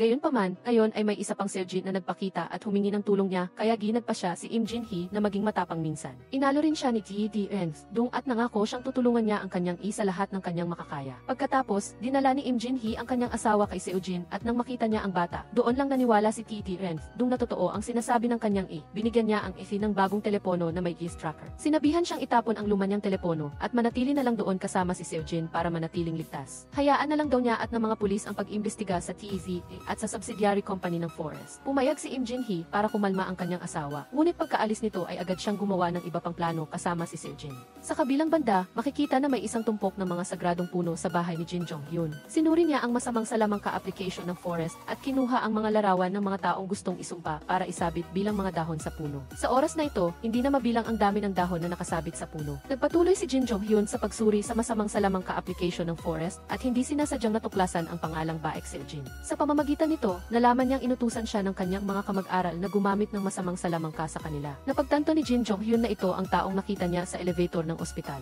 Napagtanto niya ang isang bagay at tuwang-tuwa siyang tinawag ang BZ na pumunta sa kanya at makalipas ang ilang oras ay dumating din ang BZ. Ipinakita ni Jin Jong-hyun ang litrato ni Seo-jin sa GZ at sinabing siya ang masamang salamangka shaman na hinahanap nila. Agad na gustong puntahan ni Jin Jong-hyun ang bata, ngunit pinigilan siya ng BZ. Malapit nang ilunsad ang Forrest sa stock market, kaya hindi dapat magkaroon ng anumang aberya si Jin Jong-hyun sa panahong ito. Nangako ang BZ na siya na ang bahalang harapin si Seo-jin at ang mga humaharang sa kanila. Pagkatapos ng ilang payo, saka lang pumayag si Jin Jong-hyun na bitawan ang pagka-obses niya kay Seo-jin. Sa oras na ito, nakarating ang pulisya sa misteryosong subsidiary company ng Forrest, gayunpaman ang AHG lang ang naabutan nila at wala na ang BZ. Matapos ang ilang sandali ng investigasyon, ay wala silang nakuhang anumang pahiwatig bukod sa ilang kakaibang bagay. Sa kabilang dako, pinatawag din ng pulisya ang GCD ni Jin Jong-hyun para kunin ang testimonya nito, ngunit nagsalita siya sa isang mapanuksong tono. Ginawa niya iyon upang itago ang lihim sa likod ng Forrest at ang impormasyon tungkol sa masamang salamangka application ng Forrest. Wala namang ebidensya ang pulisya para kasuhan siya, kaya napilitan silang pakawalan ang GCD. Bago umalis, ginamit pa niya ang T.T. Renz, dung para udyukan siya at pinayuhan siyang bantayan itong mabuti. Lalong nagalit si T.T. Renz, dung nang marinig iyon at tinawagan niya ang kanyang para mag-ulat. Sinabi niya na wala nang nakuhang ibang impormasyon ang pulisya tungkol sa subsidiary company ng Forrest. Bukod pa rito, hindi rin nakita ang BZ na binanggit ng kanyang Ang pangalan ng may-ari ng subsidiary company sa papel ay si at ang BZ ay parang isang misteryosong tao na hindi pa nagpapakita. Nang marinig iyon, sinabi ni Im Jin-hee sa kanyang asawa na ipadala ang impormasyon ni sa kanya. Nang makuha ito, agad niyang ipinakita kay Seo-jin, ngunit hindi rin kinilala ng bata si Gayunpaman, gusto nilang simulan sa taong ito upang pilitin ang BZ na magpakita. Kinagabihan, nakatanggap si ng text message mula kay Im Jin-hee. Nagmamay-ari siya ng personal na gamit nito at handa nang gawin ang masamang salamangka, kaya labis na natakot si Nagbigay si Im Jin-hee sa kanya ng isang paraan para makatakas, ngunit kailangan niyang pumunta sa isang lugar para makipagkita at makipagnegosasyon sa kanya. Gayon din, hindi niya dapat ipaalam ito kay Jin Jong-hyun at sa Kizi dahil kung kung hindi, agad na mamamatay si Lee. Dali-daling tumakbo siyang nag-aalala sa tagpuan nila ni Im Jin-hee at pagdating doon ay lumuhod si Lee at nagmakaawang patawarin siya. Kailangan lang sagutin ni Im Jin-hee ang ilang tanong niya ng totoo at ililigtas niya ang kanyang buhay. Nang marinig si Im Jin-hee, nangako si Lee na sasabihin ang lahat ng kanyang nalalaman. Una, gusto ni Im Jin-hee na malaman kung ano ang ginawa ng BZ noong araw na gumamit ng salamangka si Sojin para sumpain si Jin Jong-hyun. Ikinuwento ni Lee ang tungkol sa hapons na sagradong tambol na ginamit ng BZ. Nagtanong si Im Jin-hee kung maaari pa ba itong gamitin, ngunit sinabi ng Lee na tuluyan na itong nasira. Pangalawa, gusto ni Im Jin-hee na malaman ang totoong pangalan ng BZ, ngunit wala siyang ideya tungkol dito. Dahil palagi siyang gumagamit ng peking pangalan, walang nakakaalam ng totoong pangalan ng BZ. Alam lang niya na ang BZA ay sinumpa rin ng isang napakalakas na espiritu. Ang tahimik na reporter ay lumipat sa huling tanong, ano ba talaga ang layunin ng Forest? Hindi alam ng bobong estudyante ang lahat, ngunit handang sagutin kung ano ang mayroon siyang impormasyon. Lumabas na ang Forest ay naghahanda na pumasok sa stock market at sa araw na iyon ay gagawa sina Chairman Jin at ang babaeng salamangkero ng isang malaking masamang ritual. Naghanda sila ng isang banal na puno at nag-imbita ng maraming salamangkero mula sa ibang bansa. Nagtataka ang tahimik na reporter kung ano ang nais gawin ng Forest, ngunit iyon lang ang alam ng bobong estudyante. Ngayon, tinakot at pinilit ng tahimik na reporter ang bobong estudyante na maging espiya niya. Ano mang galaw ng panig ni na Chairman Jin at ang babaeng salamangkero, kailangan niyang iulat ito sa kanya. Pagkatapos noon, iniwan ng tahimik na reporter ang bobong estudyante at umalis upang makatakas siya, ngunit hindi pa rin ito nakabawi mula sa takot. Sa pagbalik sa kotse, pinag-usapan ng tahimik na reporter at ni Sojin, kahit ano pa ang layunin ng Forest, tiyak na hindi ito maganda. Kaya di nagdesisyon silang pareho na pigilan ang planong iyon. Sa umaga ng araw na iyon, sinalubong ng mga empleyado ng Forest ang mga salamangkero mula sa ibang bansa sa paliparan. Kabilang sa kanila, ang babaeng salamangkero mismo ang sumalubong sa isang puting strawberry witch na pinakamakapangyarihan. Siya ang magiging punong abala sa ritual ng sumpa ng Forest gamit ang mahika. Nang iulat ito ng bobong estudyante sa tahimik na reporter, nagtaka sila ni Sojin.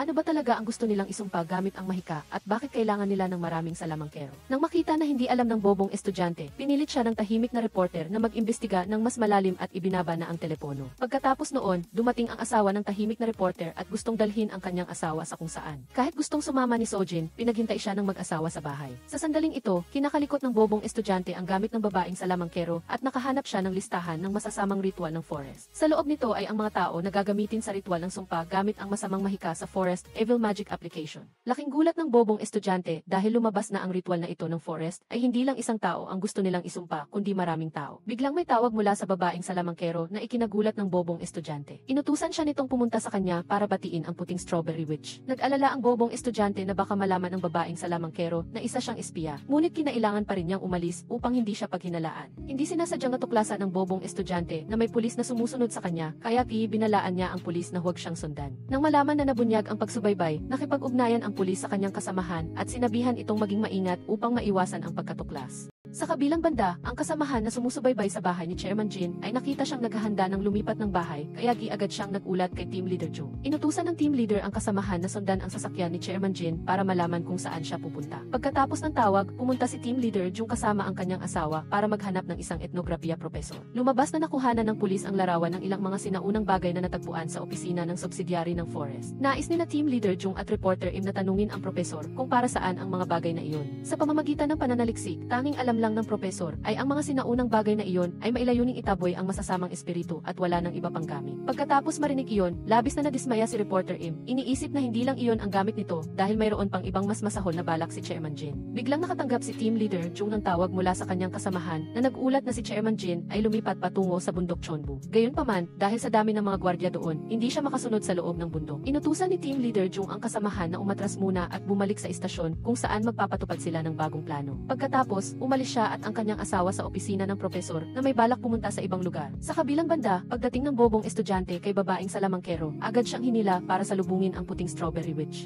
Ngunit, agad na nakilala ng puting strawberry witch na pinagtataksilan ng bobong estudyante ang babaeng salamangkero. Pagkatapos marinig iyon, galit na hinila niya ang estudyante sa isang silid, kumuha ng isang anting-anting, sinunog ito at idinikit sa noo ng bobong estudyante. Labis siyang naghihirap at nakita pa ang kanyang guro na nagiging demonyo sa isang iglap. Ang ginawa lang ng babaeng salamangkero ay gusto niyang takutin ang bobong estudyante upang sabihin niya kung sino ang nagkokontrol sa kanya. Nanginginig sa takot, ikinuwento ng bobong estudyante ang buong pangyayari tungkol kina Sojin at ang reporter Im na gumamit ng masamang mahika upang takutin at pilitin pipilitin siyang magtrabaho para sa kanila. Natagpuan din ng babaeng salamangkero sa bag ng bobong estudyante ang listahan ng masasamang ritual ng forest. Sa pag-aakala na gusto itong ibigay ng bobong estudyante sa reporter Im, lalo siyang nagalit. Kahit na nagsinungaling, humingi ng tawad, o umiyak ng labis ang bobong estudyante, walang awa pa rin gumamit ng isa pang anting-anting ang babaeng salamangkero para pahirapan siya. Pagkatapos, inutusan ng babaeng salamangkero ang bobong estudyante na tawagan ang reporter Im para hikayatin siyang pumunta sa kanila upang mapadala siya sa mga tauhan. Dahil wala nang magawa laban sa masamang puwersa, natakot ang bobong estudyante at sinunod ang utos. Pagkatanggap ng tawag mula sa bobong estudyante, tumawag ang reporter Im para magulat kay Sojin at nagmadali silang pumunta sa tagpuan. Sa sandaling ito, muling sinuri ng propesor ang mga larawan na dinala ni Team Leader Dung. Napansin niya na bukod sa mga bagay na ginagamit para itaboy ang masasamang espiritu, mayroon ding bahagi na ginagamit sa masamang mahika para isumpa ang ibang tao. Kaya, sa isang iglap, agad na nakipag-ugnayan ang propesor kay Team Leader Dung. Pagkarinig ng pagsusuri ng propesor, nagsimulang mangamba si Team Leader Dung kaya tinawagan niya ang kanyang asawa. Sa pamamagitan ng sinabi ng kanyang asawa, naunawaan ni reporter Im ang ugat ng problema. Marahil gusto ni Chairman Jin na gamitin ang mga bagay na pangtaboy ng demonyo para paalisin ang masasamang espiritu mula sa kanya at ilipat ang sumpa sa iba. Gayunpaman, mahirap pa ring paniwalaan ang paliwanag para kay Team Leader Dung. Wala ring maraming oras si reporter Im para makipagtalo sa kanyang asawa. Ibinaba niya ang telepono at nagpatuloy sa tagpuan kasama ang bobong estudyante. Pagdating, biglang lumitaw ang babaeng salamangkero at idinikit ang isang anting-anting sa noo ni reporter Im kaya hindi siya makasigaw.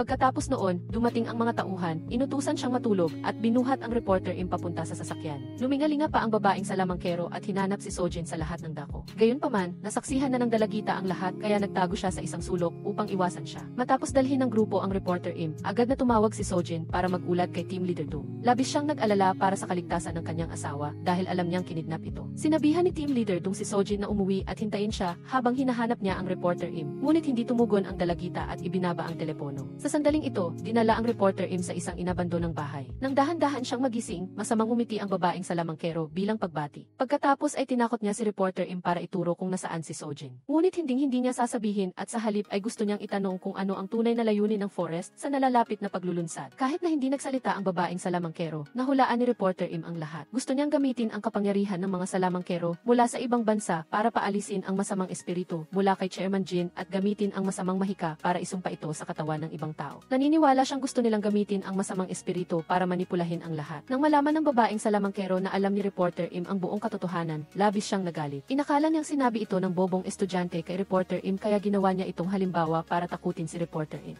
Inilagay ng babaeng salamangkero ang isang anting-anting sa noo ng bobong estudyante at ipinasok sa kanyang katawan ang isang masamang espiritu. Lumitaw ang mga pulang ugat sa katawan ng bobong estudyante at agad siyang nawalan ng malay. Nang makita iyon, natakot si reporter Im at natumba sa sahig. Ngunit ang layunin niya ay kunin ang isang basag na tisa. Ngayon, umupo ang babaeng salamangkero sa tabi ng bobong estudyante at sinabing isinumpa niya sa katawan nito ang espiritu ng isang demonyong sumisipsip ng strawberry syrup. Kaya, sa buong buhay niya, mamumuhay ang bobong estudyante sa labis na pagkauhaw sa strawberry syrup at karne. Humarap ang babaeng salamangkero kay reporter Im at tinanong kung gusto niyang sumpain siya ng isang masamang demonyo na magpapakauhaw sa kanya sa mga lalaki sa buong araw. Kung ayaw niya iyon, kailangan niyang sabihin sa kanya kung nasaan si Sojin.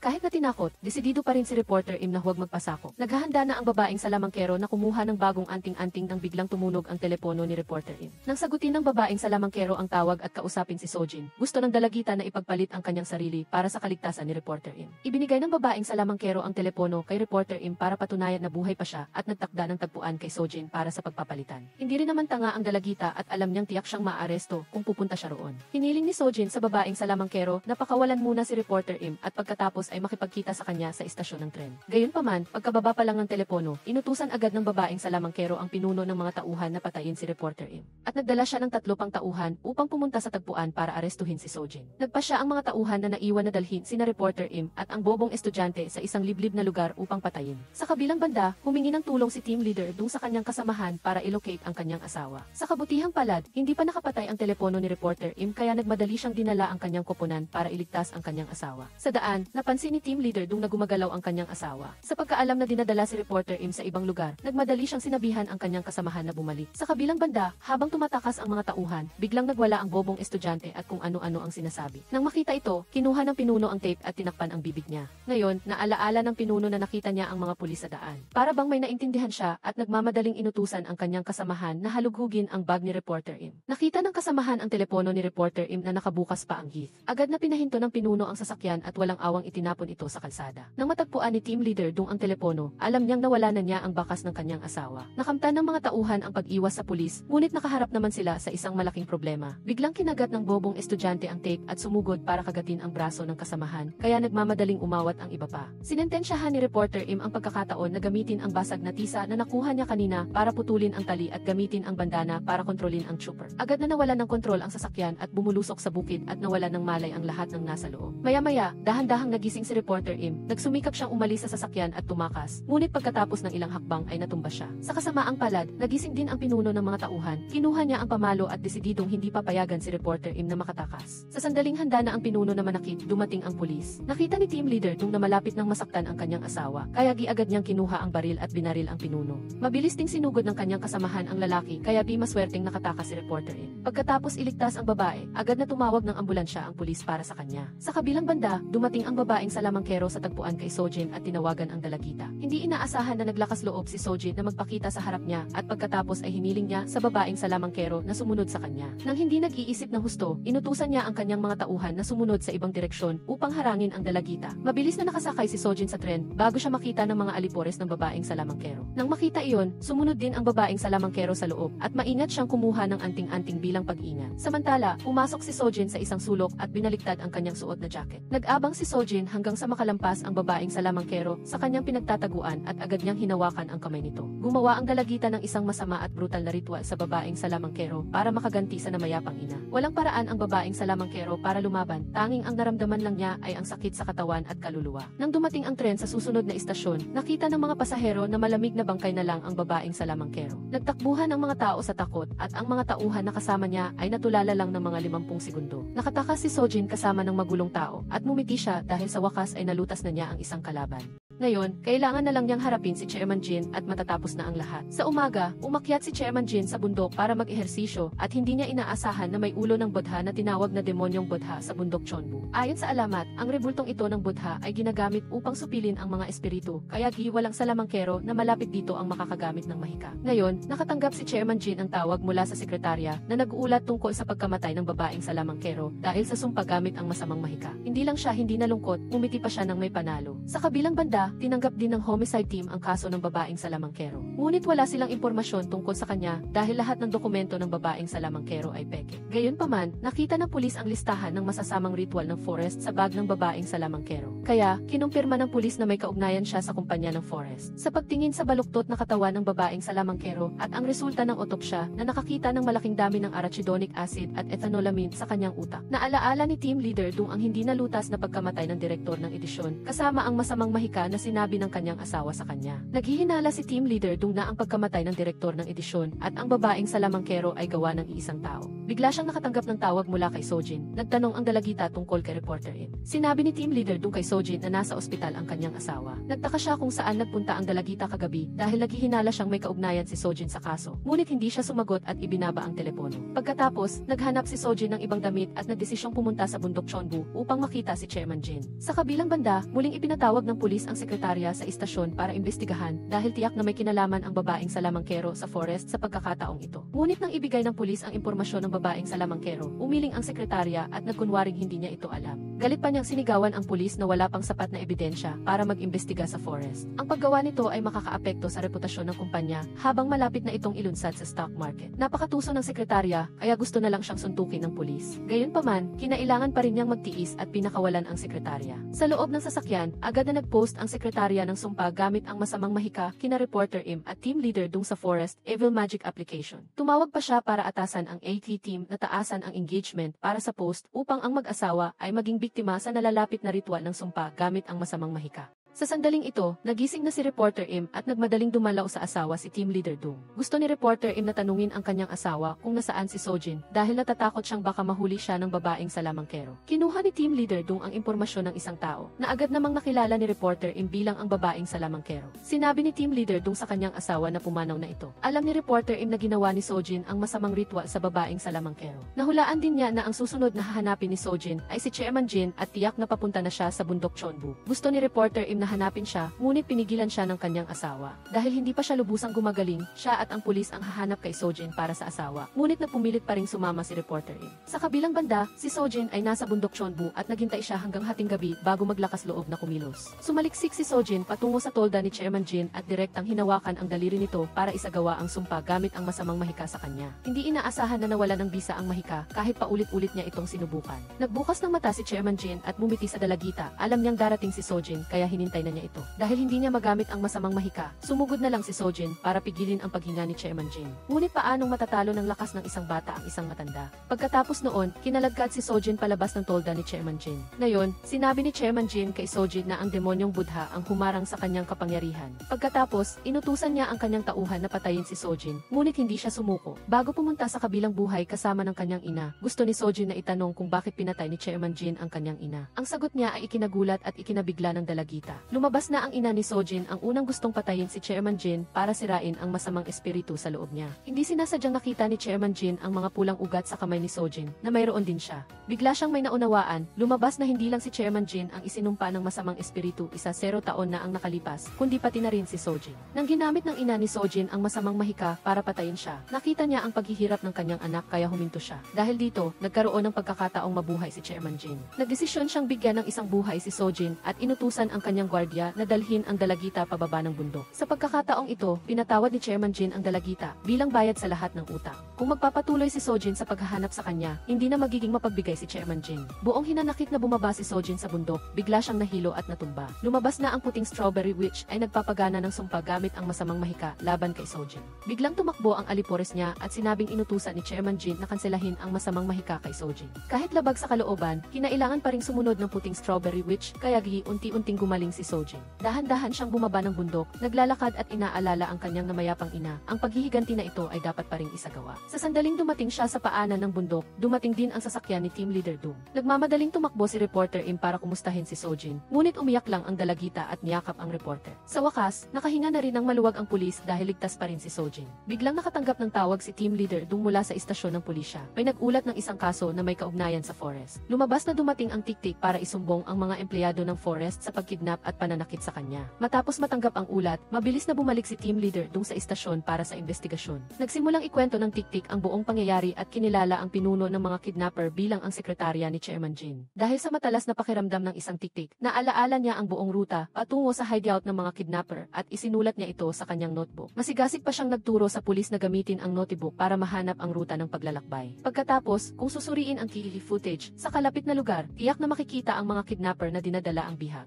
Marahil ang mukha ng kalihim ay lalabas din doon. Si Team Leader Dung ay hindi lubos na naniniwala, ngunit inutusan pa rin ang kanyang mga tauhan na kunin ang kwaderno. Sa ngayon, ang tanging paraan ay ang mag-imbestiga ayon sa mga direksyon ng detective dahil baka may makuhang pahiwatig. Kinabukasan, pinangunahan ni Team Leader Dung ang koponan sa paglalakbay na sumusunod sa mga direksyon sa kwaderno, ngunit hindi nila mahanap ang lugar na binanggit ng detective. Nang papauwi na ang pulis, biglang lumitaw ang detective at kinailangan niyang maging gabay para sa pulis. Sa pagsunod sa mga direksyon sa kwaderno, sa wakas, nagawa ng detective na dalhin ang pulis sa lugar kung saan siya nakakulong. Nagulat si Team Leader Dung at ang kanyang mga kasamahan sa kakayahan ng detective na makaalala. Pagkatapos, inutusan niya ang lahat na mangolekta ng mga camera recording sa paligid ng lugar. Sa kabilang banda, dinala ni Reporter Im si Sojin sa propesor ng etnolohiya dahil may kailangan siyang konsultahin. Nang makita niya si Sojin, napansin agad ng propesor ang ugat sa kamay ng bata. Lumabas na ito ay tinatawag na sagradong tanda na tanging mga taong isinama sa isang kaluluwa mula sa kabilang buhay sa pamamagitan ng isang ritual ng pagpapapasok ng kaluluwa ang maaaring magkaroon. Nais ng propesor na pag-aralan pa ang sagradong tanda, ngunit humarap si Sojin at umupo sa kabilang banda. Ngayon, sinabi ni Reporter Im ang dahilan ng kanilang pagpunta. Nais niyang tanungin ang propesor kung mayroon bang paraan upang ilipat ang isang kaluluwa mula sa katawan ng isang tao patungo sa katawan ng isa o higit pang ibang tao.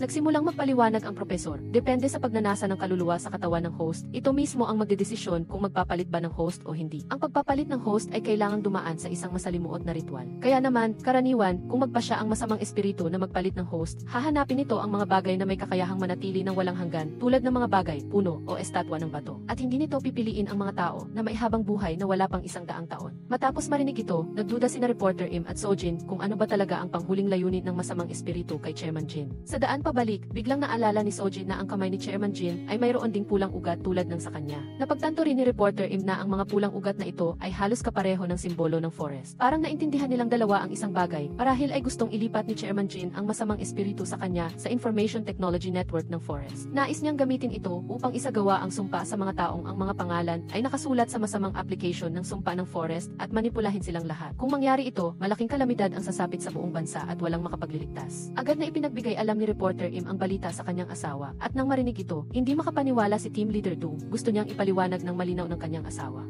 Biglang nakatanggap ng balita ang pulis na nagising na ang tanga na estudyante sa ospital, kaya nagdesisyon ang mag-asawa na puntahan siya. Dito, ipapaliwanag din ni Reporter Im ang lahat sa kanyang asawa. Pagkatapos na pagkababa niya ng telepono, sinabi ni Sojin kay Reporter Im ang isang natuklasan. Sina Sojin at Team Leader Dung ay parehong nakalista ang pangalan sa masamang sumpa ng forest. Kung ito ay talagang mangyayari, silang dalawa ay susumpain. Nagmadaling tumakbo si Reporter Im sa ospital. Sinubukan niyang ipaliwanag sa kanyang asawa ang tungkol sa mangyayari, ngunit hindi niya ito maintindihan. Nagpa siya si Reporter Im na tanungin ang tanga na estudyante para patunayan kay Team Leader Dung na ang lahat ng sinabi niya ay totoo. Ngunit biglang nagwala ang tanga na estudyante sa pagkakataong ito. Nang tanungin ni Reporter Im tungkol sa tunay na layunin ng forest, sinabi niya ang lahat. Katulad ng hula ni Reporter Im, ang layunin ni Chairman Jin ay kontrolin ang lahat ng tao upang lumikha ng sarili niyang mundo ng Jin. Isang lugar kung saan ang batas at pulisya ay wala o kung mayroon man ay walang silbi. Galit na sumugod si Reporter Im upang sunggaban ang tanga na estudyante, ngunit hinila siya ng kanyang asawa palabas. Ngayon ay mayroon ng pag-amin mula sa tanga na estudyante, ngunit hindi pa rin naniniwala si Team Leader Dung sa kanyang asawa at inisip na siya ay mapamahiin. Kinuha niya ang larawan ng kalihim ni Chairman Jin na nakunan ng kamera habang kinidnap niya ang detective. Ito ay maaaring makatulong sa pulisya na hulihin ang kalihim. Dahil hindi naniniwala ang kanyang asawa, tahimik na umalis si Reporter Im kasama si Sojin. Sila na mismo ang hahanap ng paraan para pigilan si Chairman Jin nang hindi kailangan ang tulong ng pulisya. Sa pagkakataong ito, dumating ang pulisya sa forest upang arestuhin ang kalihim. Kahit nakapusas na ang kanyang mga kamay, tiwala pa rin siya na makakatakas siya kaagad. Sa araw lang ng bukas, maaaring manipulahin na ng forest ang buong Republika ng Korea. Si Team Leader Dung na walang alam ay nagpapakita pa rin ang pagiging nanalo laban sa kalihim. 10 taon na ang nakalipas, kakilala ng mangkukulam ang dekana ng isang ospital. Isang araw, biglang lumitaw ang isang kakaibang pasyente sa ospital.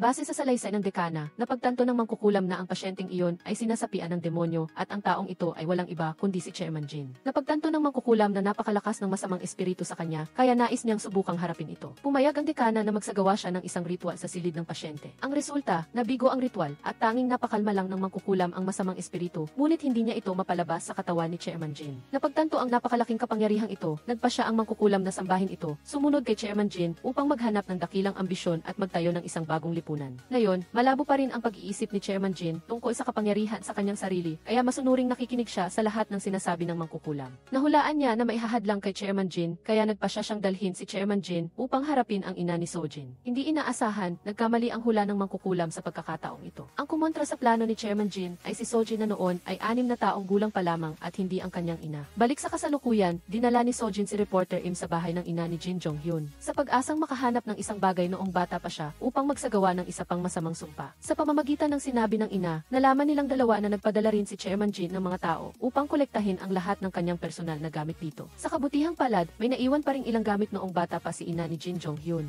Nagbukas si Reporter Im ng usapan tungkol kay Chairman Jin upang maghanap ng pagkakataong nakawin ang panulat niya noong nag-aaral pa siya. Ngayon, malungkot na ikinuwento ng ina ni Jin Jong-hyun ang mga masakit na pangyayari. Mula noong ritual sa bahay ni Sojin, 0 taon na ang nakalipas, biglang nagbago si Chairman Jin at naging ibang tao. Hindi na niya kinikilala kahit ang kanyang ina. Hindi maintindihan ng ina at nagtanong ng dahilan at ang sagot niya ay patay na ang anak mo. Hanggang sa umamin at humingi ng tawad ang ina ni Sojin sa ina ni Jin Jong-hyun, nalaman niya na sinasapian ng demonyo ang kanyang anak. Laking gulat ni Reporter Im sa narinig. Hindi niya inakala na iisa lang ang demonyong sumapi kay Sojin at Chairman Jin. Kung isasagawa ni Sojin ang isang masamang sumpa kay Chairman Jin, ang kaluluwa sa katawan ng bata ay kailangang tumanggap ng katulad na masamang sumpa. Gayunpaman, nanatili pa rin si Sojin sa kanyang desisyon na gumamit ng sumpa laban sa kanya. Sa kabilang banda, nagsagawa ng pulong ang pulisya pagkatapos mahuli ang kalihim. Mula sa mga ebidensyang nakalap, mahihirapan na siyang makatakas sa kasalanan. Ngunit nagdududa pa rin si Team Leader Dung na si Chairman Jin ang nagmamanipula sa kalihim. Sigurado rin ang Sefwi tungkol dito, kaya nagdesisyon siyang hayaang mas malaki malalim na imbestigahan ng homicide team. Pagkatapos, pumasok si team leader Dung sa interrogation room ng kalihim.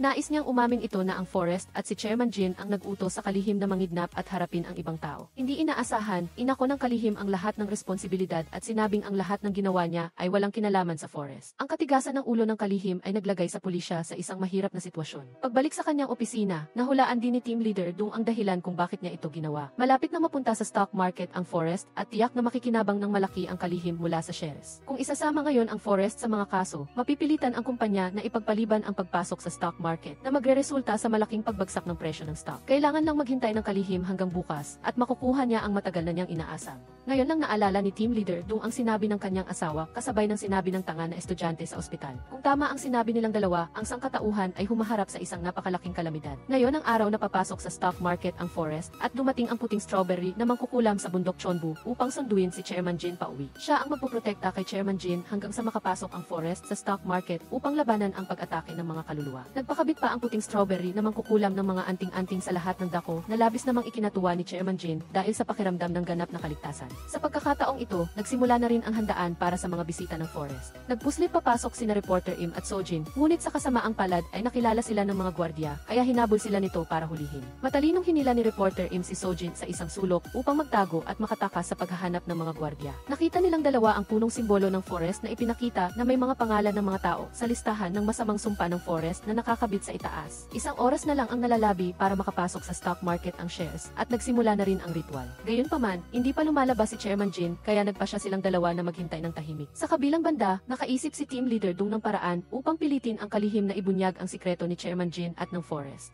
Gumamit siya ng impormasyon na ibinigay ng kanyang asawa na sinumang ang pangalan ay nakalista sa masamang sumpa ng Forrest ay susumpain at mamamatay. Ginamit iyon ni team leader Dung at ipinakita sa kalihim ang isang larawan na may pangalan nito sa listahan ng masamang sumpa ng Forrest. Pagkakita sa kanyang pangalan, kaagad na nataranta ang kalihim, hindi na niya pinansin ang mga sikreto ng kumpanya para lang mabuhay. Umamin siya sa lahat ng plano ni Chairman Jin sa pulisya. Ang kalihim ay mayroon pang kapal ng mukha na humiram ng telepono ni team leader Dung upang tawagan ang direktor ng editorial para hilingin na burahin ang kanyang pangalan mula sa listahan ng masamang sumpa ng Forrest. Ngunit ipinaalam ng direktor ng editorya sa kalihim na wala ang pangalan niya sa listahan na lubhang ikinataka ng kalihim. Ngayon, ipinaalam ni team leader Dung sa kanya na ang larawan ay resulta lamang ng Photoshop na nagbigay ng matinding sakit sa kalihim. Sa oras na ito, naniwala na si team leader Dung sa sinabi ng kanyang asawa at agad silang umalis kasama ang kanyang mga kasamahan patungo sa Forrest. Pagdating nila, agad na pinusasa ng pulisya ang direktor ng editorial at dinala ito sa istasyon. Ang ilan pang kasamahan ay sumama kay team leader Dung sa loob upang mag-inspeksyon. Sa loob ng seremonya, sa wakas, ipinakita ni Chairman Jin ang kanyang tunay na mukha. Ang nanguna sa seremonya ay walang iba kundi ang puting strawberry na mangkukulam. Sa sandaling umakyat si Chairman Jin sa plataporma, nagsimula na si Sojin na magsagawa ng sumpa. Alam niya na tanging sumpa lang ang makakatalo sa kapangyarihan ng sumpa. Nakita lang na bumulong si Sojin ng sandali at nagsimula na si Chairman Jin na mamimilipit sa sakit sa sahig. Nang makita si Chairman Jin na ganoon, agad na napagtanto ng puting strawberry na mangkukulam na mayroong ikatlong partido na sumisira sa kanilang dalawa. Nang walang gaanong oras upang mag-isip, agad niyang hinimok ang mga mangkukulam na naroroon upang lumikha ng isang hadlang upang protektahan si Chairman Jin. Ngunit ang kapangyarihan ni Sojin ay hindi rin biro, ang mga mangkukulam ay hindi makakatapat sa kanya. Sa isang iglap, sunod-sunod na bumagsak ang natitirang mga mangkukulam. Nang makita ang kanyang mga kasamahan na nakahiga, napilitan ang puting strawberry na mangkukulam na personal na harapin at puksain ang kalaban. Hindi talaga nagkakamali ang mga tao na tinawag siyang pinakamalakas na mangkukulam sa mundo. Sa kanyang sarili lamang, nagawa niyang labanan ang sumpa ni Sojin hanggang sa huling sandali. Nakaupo sa ibaba at nasaksihan ang buong eksena. Ang mga bisita na dumalo sa seremonya ay natigilan at nagulat. Hindi nila alam kung ano ang nangyayari at hindi nila alam kung ano ang susunod na mangyayari. Ang nakita lang nila ay ang mga pulang ugat na lumabas sa buong katawan ni Chairman Jin. Dahil din dito, ang espiritong demonyo na nakatago sa kanyang katawan ay ganap ng kumontrol sa kanyang mga kilos. Sa tingin pa lamang ng kanyang mga mata, makikita na ang Chairman Jin ay ganap ng naging parang halimaw. Sa isang kisap mata, lahat ng tao sa bulwagan ay biglang naging ibang tao. Siyempre, sina reporter Im at team leader Dung ay hindi rin nakatakas sa nakakabaliw na sitwasyong ito. Sa labas, ang mga inosenteng tao na tinamaan ng masamang sumpa ay nagpakita na rin ng mga palatandaan ng pagbabago. Ang kanilang mga mata ay biglang naging kulay pulang parang sirop ng langis. Sa loob ng bulwagan, dahil sa pagkabigo sa pagsasagawa ng sumpa, sumpa. Nawala ng malay si Sojin sa matinding pagod. Sa kalagitnaan ng panaginip, biglang lumitaw ang imahe ng kanyang sawimpalad na ina. Noong nakaraan, madalas siyang kinamumuhian ng mga taga-baryo dahil isa siyang mangkukulam na gumagamit ng sumpa upang harapin ang ibang tao. Ngunit ginawa lang ng ina ni Sojin ang lahat para lang kumita ng pera upang mabigyan ang kanyang anak ng isang kumpletong buhay. Bagamat tinamaan ng masamang sumpa, laging mahal na mahal ng ina si Sojin. Hanggang sa araw na dumating si Chairman Jin at kinuha ang buhay ng kanyang ina, nagkahiwalay ang mag-ina. Kasabay nito, sinunog ng apoy ng puot ang puso ni Sojin. Maaaring dahil din sa demonyong nasa loob niya, kaya naramdaman ni Sojin ang puot na ito.